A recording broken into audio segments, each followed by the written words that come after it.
Hi everyone, my name's Jordan and welcome back to my channel.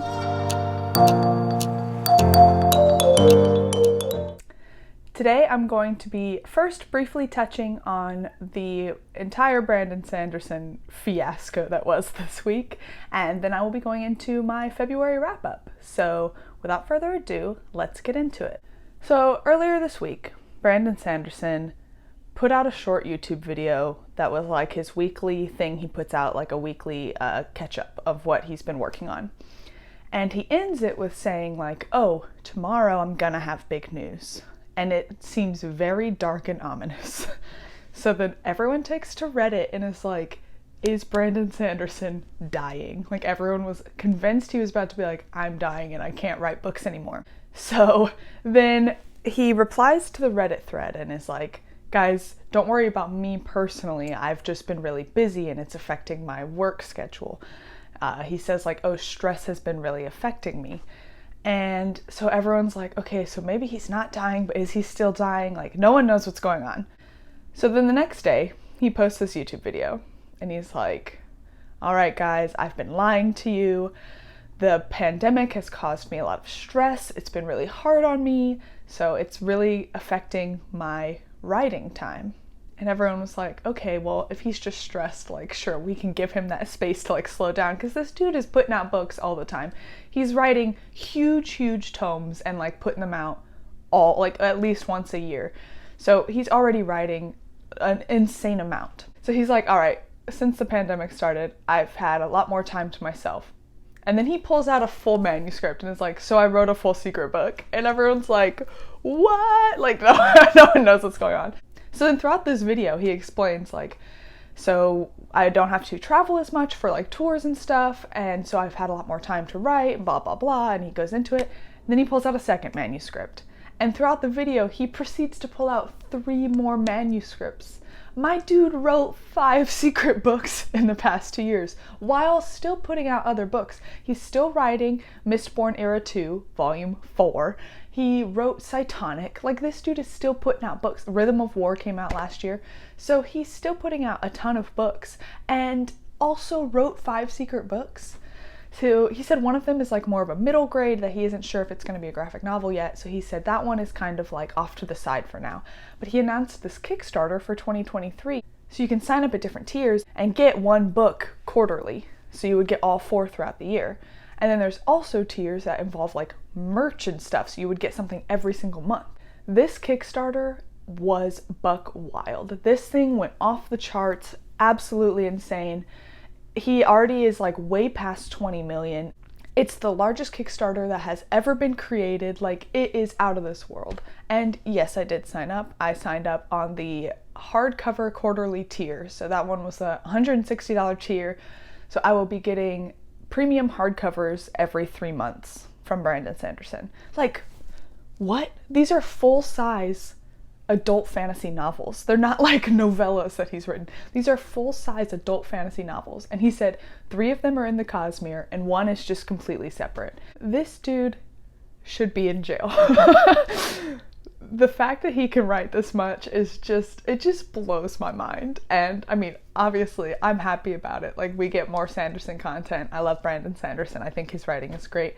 But like, what gave him the right? I mean, yes, he has the privilege of having a full team of people to help him, and he has dedicated editors, dedicated beta readers. So like, yes, a starting out author could not do something like this, and they would not have the time to do something like this. Good for Brandon Sanderson to have the resources necessary to write 5 secret novels, but like, this dude, I can't. So there's a bunch of discussions going on about, is he changing publishing? Is this going to change the face of publishing? I don't know if I am knowledgeable enough to fully speak on it. I don't think I know enough about the publishing industry. I'm not an author. I don't intend to become an author. I don't want to be. So I don't know a whole lot about how the publishing industry works, but I wouldn't be surprised if it does. I mean, his normal publisher, which is Tor, who he publishes like Stormlight and Mistborn with, they've got to be quaking in their boots, you know? He's raised over $20 million to have these books made without a publisher. So I bet publishers all over are just kind of like, what is going on? What do we do? I mean, obviously, again, smaller authors would not be able to kind of create this hype and generate this much buzz because they just aren't as big of names. But like, a lot of authors could do this. They could bypass the traditional publishing route and do stuff like this. I mean, this is huge. And like, the fact that Brandon Sanderson does these weekly updates on his YouTube and does the end of the year Sanderson recap kind of thing to talk about his plans for the next year. Like, Sanderson does a great job about keeping his readers informed every step of the way on like what he's working on and what he intends to do. And I think that's admirable. I mean, there's authors out there like Scott Lynch and George R.R. Martin that are just like, yeah, we'll write you a book in 3,000 years. Like, you have no idea what they're working on. You have no idea like when you're going to get that next book. And Sanderson is like, I'm going to tell you when you're going to have your book and you're going to have it. Like, I'm consistently writing. I'm going to get you the product. And I understand like writer's block and stuff. Like, I get that, like, but those authors aren't even updating, you know, they're not even like, hey, I know I haven't come out with anything in years, but I promise I'm trying. Like, they give you nothing, and Sanderson is constantly keeping us up to date, and I think that's great. And I think that that's really what was able to generate this much buzz, is that he has a following on YouTube, he has a following on Reddit, he's always talking to his readers, and I think that's great. And I think it's something that a lot of authors should look into trying, because it's obviously working for him, so I'm sure it could work for a lot of other authors. That's enough about Sanderson. Let's get into my February wrap-up. This month I read 11 books. In my March TBR video at the beginning, I said, here's the 2 books I'm currently reading that I want to finish in March. And then I ended up finishing both of them the last day of February. So I got 11 books in February. So let's get into it. The first books I read, I'm gonna kind of group them all together. I read the first 4 books in the Percy Jackson series by Rick Riordan. The first 4 being The Lightning Thief, The Sea of Monsters, The Titan's Curse, and The Battle of the Labyrinth. I listened to all of these on audiobook. Basically, everyone always says, like, you should read the Percy Jackson series, they're incredible. And growing up, I just never read them. I don't know if it was just I didn't have them, I didn't hear a lot of people talking about them. I don't know, it was just something I never read. And then when the Disney Plus show was announced, I decided, now's the time, gotta read them. So I knocked out the first 4 this month, all on audiobook. And I liked them. They're cute. The 4th one, The Battle of the Labyrinth, I wasn't feeling as much. I felt that it was just kind of slower. And I understand I'm not the target audience for this anymore. I'm 27 years old, not a middle grade child. So I totally understand that these are not marketed towards me. So I tried to keep that in mind as I was listening. But I do think they're cute. I think that the first one was really good. It kind of sets the world up nicely, shows that Percy has powers, explains Camp Half-Blood and all of that. And then the second one I thought was okay. I felt like the stakes just weren't there. I loved the 3rd one, The Titan's Curse. I really felt like there were stakes. I think somebody dies in that book. Like, things just were amped up. Like, everything felt a little more dangerous and a little more real. I love that we're getting to see Percy and his friends get more mature and older and deal with some of the like angsty, awkward things of being a preteen and a early teen. I think that's fun. I think the Battle of the Labyrinth kind of took away some of those stakes. Like, I felt like the Labyrinth could have been a lot cooler. I just felt like nothing was really scary in it. But I'm excited to continue on with this series. I want to read the entire Percy Jackson universe, hopefully soon. I'm taking a little break since I didn't enjoy the Battle of the Labyrinth so much. I think it also might have been just like burnout from reading them so quickly, like reading so many in 1 month. So I'm going to try to space them out a little bit more. For anyone that doesn't know, the Percy Jackson series follows a boy named Percy who is the son of a human woman and the god Poseidon. And so he has these magical powers that deal with water. And there's this place called Camp Half-Blood where all of the other children that are half god, half human come and learn. Percy is part of all of these prophecies, and he's trying to battle monsters that are converging on Camp Half-Blood, and it just follows him and his friends as they try to fight all of these forces, and they're really fun. I'm enjoying them, not loving all of them, but I think some of them are really good, so I'm excited to continue. The next book I read in February is Leviathan Wakes by James S.A. Corey. This is the first book in the Expanse series, which is a humongous sci-fi series, and I was very scared to start it. I've heard incredible things, but I'm very new to sci-fi, and I've never watched the show, and going into it, I just knew, like, this is a huge, literally expansive universe that I'm gonna have to, like, try to wrap my head all around, and it just seemed very intimidating. So I decided to read the first one, and I liked it. I didn't love it. I did not know going into it that it's kind of like a missing persons thing, and like there's a cop like looking for a missing person. Like, to me, those kind of stories just really aren't my thing. I think they're kind of boring. So like that whole storyline of the story I didn't love. Before I get too far into it, let me do the synopsis. So this is set in the future where humanity has colonized the solar system. One of our main characters, Holden, is part of a crew that goes to Saturn and gets ice to bring back to the belt, where they melt it down for water, because none of these planets are creating their own water. So he hauls huge tons of ice back to the belt, and on their way back with a bunch of ice, they come across a ship sending out like an SOS signal. So they go to help, and on it, what they find is disturbing. And so Holden broadcasts to the whole solar system, like, we just found this. It sets off like an intergalactic war. And we also follow Miller, who is a cop who is given a task to find the missing daughter of a rich family. And while he's looking for her, his path crosses with Holden and his crew. And the things they find are disturbing, to say the least. And they have to basically fight all the huge powers that be to try to save humanity. So I think it was good. I think that the story was fun. I really loved Holden and his crew. I thought that the relationships they had were really great. And I think the thing they found and where that goes, I loved that storyline. Like, I loved the storyline of them trying to like save these different planets and stuff. But I just felt like Miller's storyline was so boring. I didn't like Miller as a person. Every time I got to one of Miller's chapters, I was like, ugh, not again. So I'm still going to continue on with the series. I'm excited to continue following Holden and his crew, and I'm also excited to see how all of this kind of turns out, because we didn't really conclude everything at the end of this book, so I'm excited to see where it goes from there. The next book I read in February is The Parable of the Sower by Octavia Butler. This is a sci-fi book set in 2025, because this was written like 30 or 40 years ago, that follows a woman who lives in this community of people that are kind of protected from the outside. Earth has gone through environmental disasters and anarchy and has descended into kind of this like lawless land where there are scarce resources and murder is prevalent and there's just a lot. It's a horrible place to be.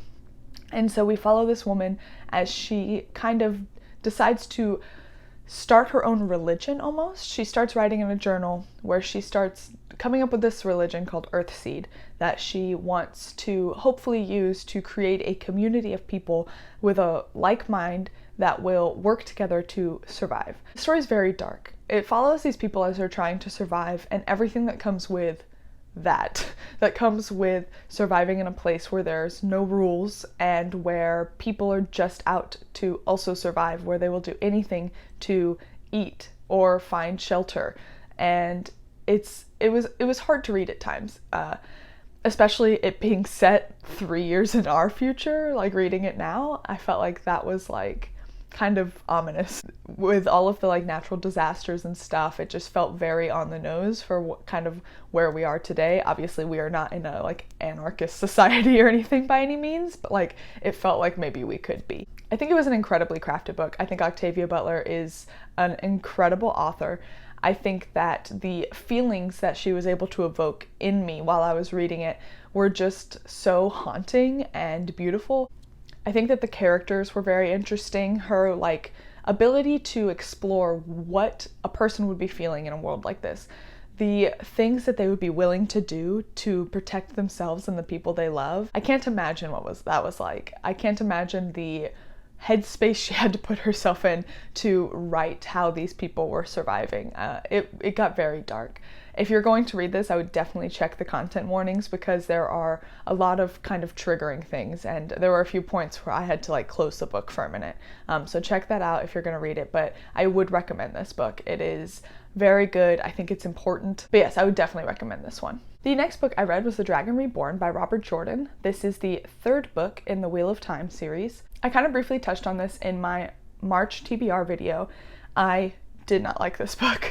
The first book of this series I liked. The second book I loved. I thought that the second book was incredible, so I was very excited to go into this one, and it was just a letdown. Most of the time, all of the characters are separated and they're all traveling individually, all going to the same place, but they don't know they're all going to the same place. So it's just like this long book of everyone traveling to the same place. Like, make it make sense. Like, it was just so boring. Like, we got to explore a little bit more of like the magic involved in dreams, but like how many dreams do we have to have for it to make sense? Like, I got it after like the second dream.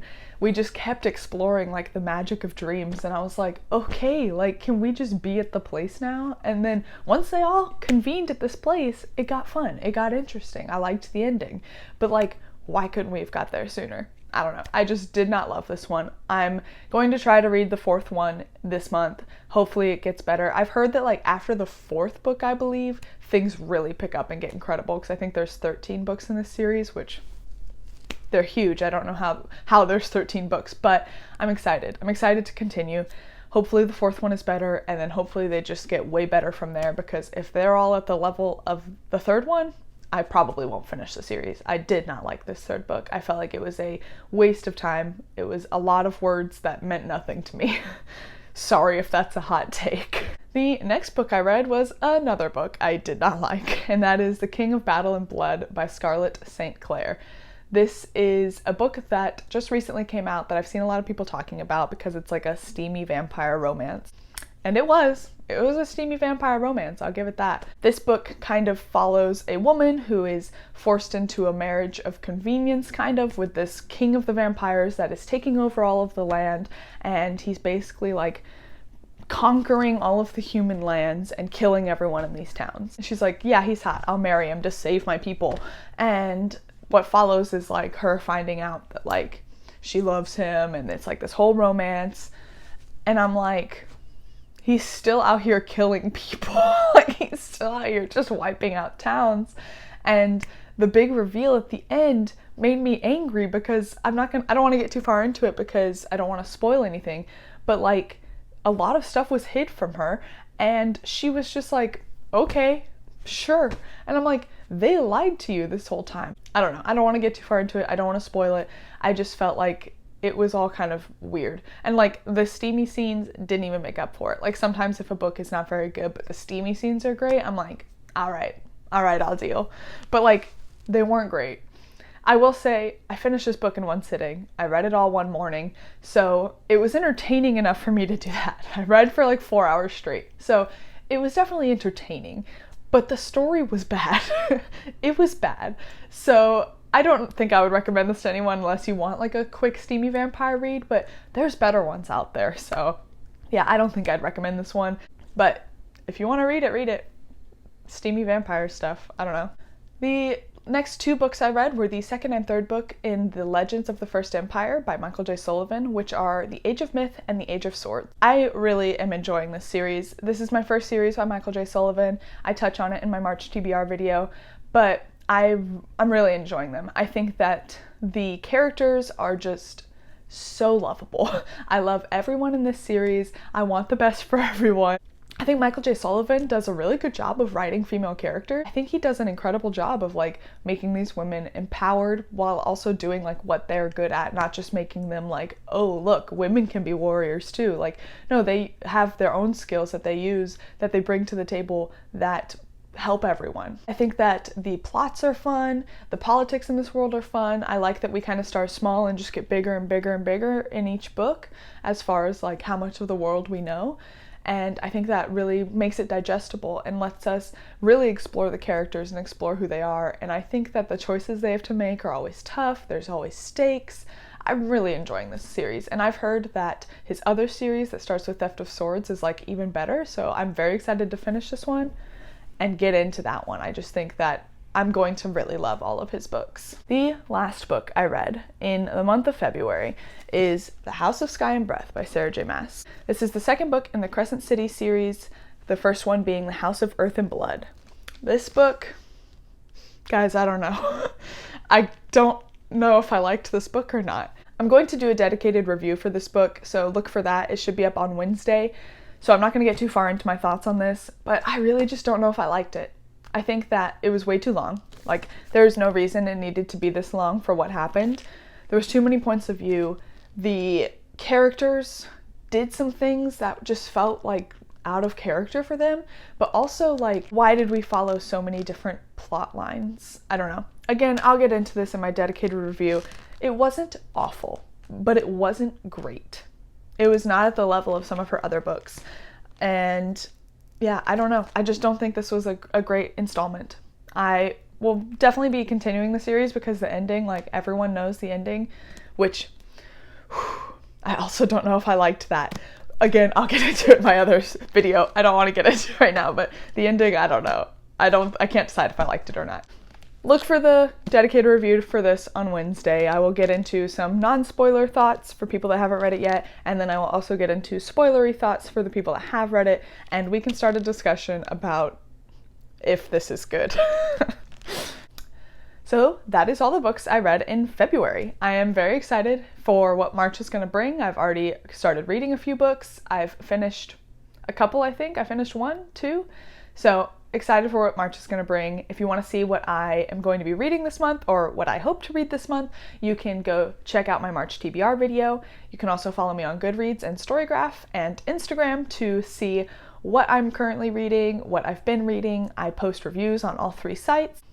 If you've reached this far in the video, give me a comment. What did you read in February? What was your favorite and least favorite book? I'd love to hear it. Did you like House of Sky and Breath? Let me know. I want to talk to people about it. Thank you for all of your support. It means the world to me. Until next time, thank you.